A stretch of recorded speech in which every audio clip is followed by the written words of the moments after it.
Allí vi. Bueno, vamos a entrar en materia, profesor David Paravicini, experto en materia petrolera, y bueno, revisaremos este tema. Quisiera primero, en primer lugar, tomando en cuenta las declaraciones, la intervención del presidente Nicolás Maduro el día de ayer, la serie de medidas que anunció, su lectura a esas medidas.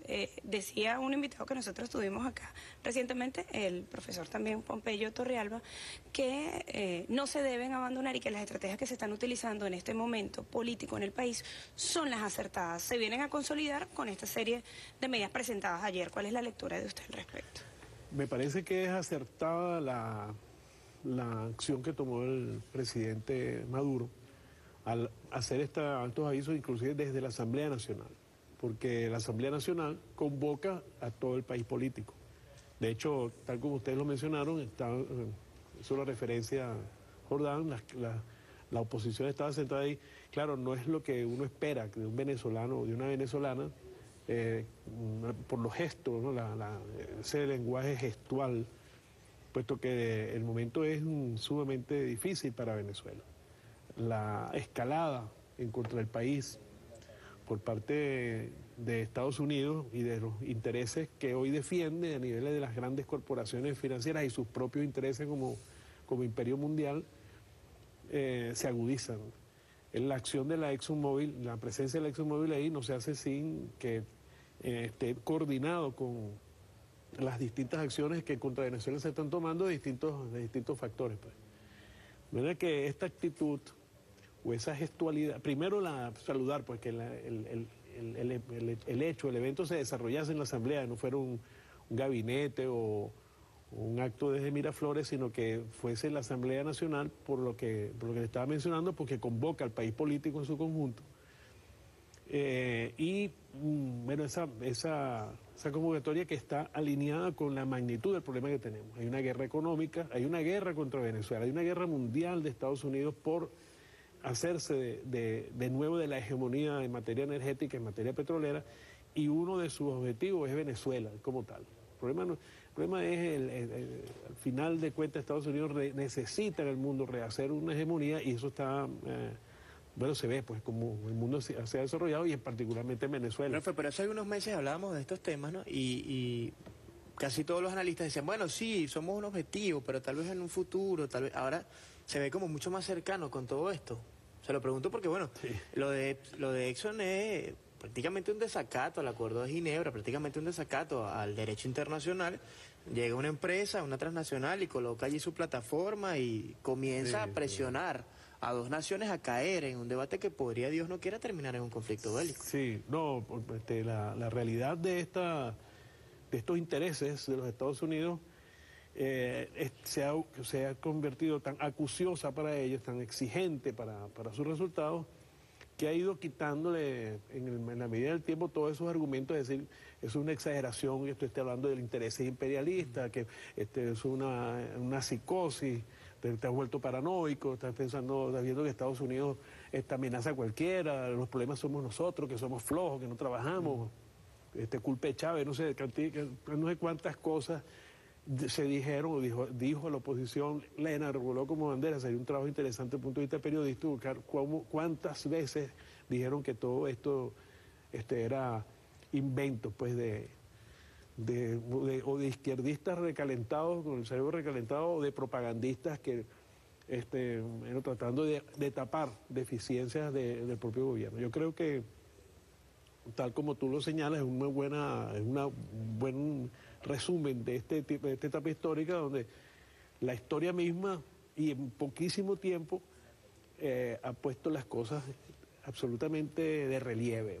No es necesario tener una lupa o ser un investigador muy profundo para ver qué es la situación que estamos viviendo. Creo que es parte del resultado político de las elecciones que hubo el domingo, las elecciones del PSUV, donde más de 3 millones de personas fueron, de alguna manera, es a respaldar a un gobierno, a un presidente, a un partido que está en una batalla gigantesca, de una guerra, de las características que tiene este tiempo, y que necesita la unidad de todo el pueblo venezolano. Estas son las lecturas que ojalá la gente de la oposición pudiera leer, de manera que pudiera tener una actitud más proactiva, y no solamente no sé, ya uno no sabe ni siquiera qué buscan, porque uno se entiende, no se sabe cuáles son sus objetivos ni políticos, ni ninguna cosa, y uno no sabe determinar, en definitiva qué opinan o qué actitud van en definitiva a asumir con respecto a un problema tan grave como este, ¿no? El asunto del petróleo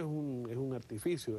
Guyana, con los acuerdos de Petrocaribe, los acuerdos, el acuerdo energético de Caracas, Guyana no tiene ningún tipo de problema de acceder a la energía que necesite y con crédito, y financiamiento, que son las ventajas que le dan estos acuerdos. De manera que el tema de Guyana, en este caso, o el gobierno guyanés, este presidente guyanés, es un instrumento para tratar de, más bien, es golpear, de destruir la alianza y la unidad latinoamericana y caribeña, que es el segundo soporte que Venezuela se puede apoyar. En este momento lo apoyamos el pueblo venezolano y en una gigantesca unidad latinoamericana y caribeña que van a impedir pues que una nueva agresión se produzca o una provocación que llegue a una, digamos, un conflicto, una confrontación armada con la gente de Guyana. Fíjese, recientemente se llevó a cabo la reunión de CARICOM. Nosotros acá hablábamos previo a esa reunión porque había la solicitud o la propuesta del presidente de Guyana de colocar ese tema en agenda. Sin embargo, surgen unas declaraciones de CARICOM indicando que respaldan a Guyana ante esa disputa y que, bueno, ellos entienden que Venezuela está encaminado hacia la paz, hacia la tranquilidad y que seguramente eso va a devenir en una solución amistosa. Pero ese respaldo de CARICOM a Guyana, ¿cómo puede quedar en el ámbito internacional? ¿Algún tipo de impacto que pueda tener? Bueno, esto hay que verlo desde el punto de vista histórico también. Quizá ahí hay que convocar a los historiadores, quizá con un poquito más de precisión. ¿Por qué Guyana, antes de que se fuera a este acuerdo del año 66, de 1966, ya estaba siendo objeto de un plan político militar por parte de Pérez Jiménez? Pérez Jiménez se preparó para una invasión a Guyana. Es interesante ver porque el canciller nuestro o el embajador nuestro en Brasil en ese momento era Leonardo Carrillo, ya me voy a acordar el nombre del embajador. Este embajador, luego de la caída de Pérez Jiménez, puso sacó pues a la luz pública los documentos que mostraban cómo había toda una situación donde Brasil, enterado de estos hechos, a su vez se había preparado para invadir Venezuela y quitar Guyana. No solamente era que no se quedaran los ingleses con eso, sino Brasil. O sea, recordemos que es una época muy con muchos problemas en Brasil. Históricamente, Horacio Cabrera Cifontes rescató lo que fue la gesta liberadora de Venezuela ya en el año 1896, 98, del general Cifontes, que batalló en contra de las tropas británicas y liberó, porque recuerden que ahí estaba el Callao, que era la riqueza minera en esos años finales del siglo XIX de Venezuela. No era el petróleo, sino que era el oro del Callao.